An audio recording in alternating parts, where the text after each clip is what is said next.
The Government of India has embarked on a bold, decisive, and much needed initiative of the monetization of assets to create a national monetization pipeline, which is essentially unlocking the value of investments in public sector assets by tapping private capital and efficiencies, and estimated generation of revenue of nearly 6 lakh crore of revenue through to the government through this innovative public finance route, which contributes substantively to the economy, which is still reeling under the aftershocks of the pandemic. But several criticisms from naysayers have given rise to several myths around this. And so here I attempt to allay some of those fears and debunk some of the myths. So the first myth being that the government is selling all its assets to the private sector, which is not the case. It is clarified very clearly that the National Monetization Pipeline actually envisages transfer of revenue rights only for a fixed term and does not include transfer of full ownership. So the modes of transfer would also be clearly delineated through well-structured contractual agreements. The second myth being spoken about is that there is no distinction between core and non-core assets, and there are no clearly identified sectors that are out of the purview of the NMP. That is, NMP would be applicable to all assets across board, which is not the case again. The Niti Aayog, in its guidebook on monetization, has clearly defined the assets which are core and non-core, and which would be monetized and which would not be monetized. So the core assets, as per the Niti Aayog's guidebook, include all infrastructure assets such as transport, rails, transmission networks, pipelines, warehouses, etc. And the other assets, which are land parcels and buildings, would not be monetized, and they are non-core assets.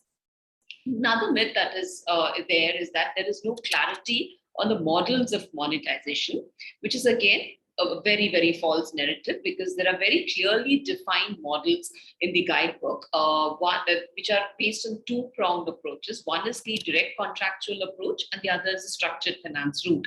So the direct contractual approach is where the payments are made upfront or periodically, and the investors would be infrastructure developers, and which would be selected through a transparent bidding process.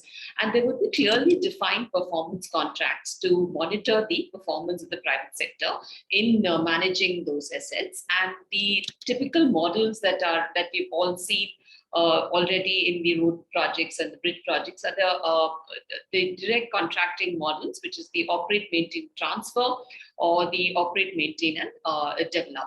So the first model, the private sector operates, maintains, and then transfers the assets finally to the government. And the second, they operate, they maintain, and then they develop. There's no transfer of assets between the government and the private sector in the OMD, or the operate, maintain, and develop model. And then the other myth is that there are these narratives that are going on, which says that the sole objective is to raise revenue over a 4-year period, which is again not the case, because the entire infrastructure pipeline, which has been defined by the Government of India, which is to be developed in the next 4 years, amounts to nearly 111 lakh crore, whereas the asset monetization is going to be contributing only a small portion of that entire pie, which is just 5% of the entire pie. So the rest of the funding coming in through traditional routes, such as the budgetary resources, the external borrowings, etc. So that's again another myth. And again, it needs to be clarified that the aim is to unlock the idle capital that is lying with the government. And so why not leverage on these assets which are lying idle and generate revenue out of it? And this revenue would then be used to create more greenfield infrastructure assets, which are much more valuable, and which are value add to the already existing infrastructure in the country. And this revenue could also be utilized for contributing to the government's welfare programs, the social welfare programs, etc.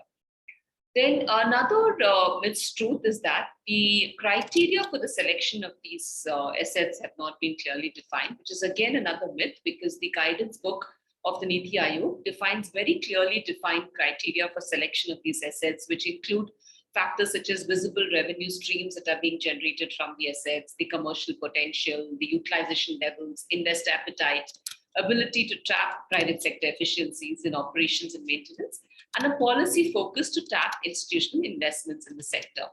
So there are clear methodology and there's a clear rationale for selection of assets, and it varies from sector to sector. And the Niti Aayog has also clearly identified these sectors, and the value of these sectors have also been clearly delineated in the guidebook.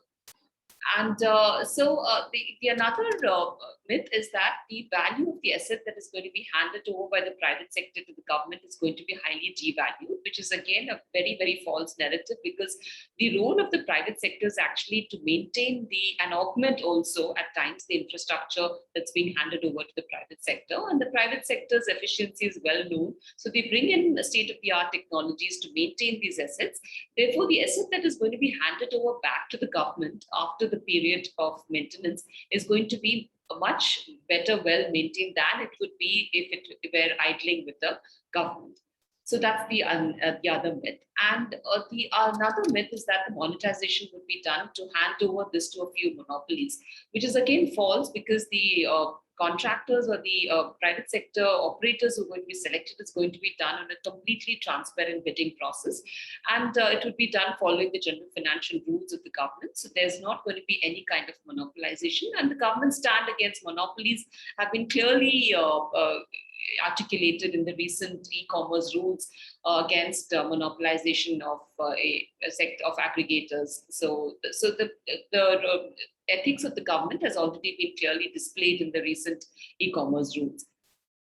And the final myth is that there were no stakeholder consultations, which is again false, because the NMP is a result of cumulative efforts of the government over the last 6 months to elicit insights, feedback, and experiences through consultations with various concerned line ministries, departments, multi-sector stakeholder consultations, and a series of one-to-one consultations with prominent global investors. So this kind of a public financing, innovative public finance route is well adopted across the globe. And I think it's high time India catches up with the globe in terms of bringing in innovations in public finance. So, and this is the way to go in terms of public finance. And it's delayed actually. It should have been done many years back. This actually brings in revenue, as well as it helps the government to maintain its assets in a much better manner than it would if it were lying idle with the government. So thank you very much.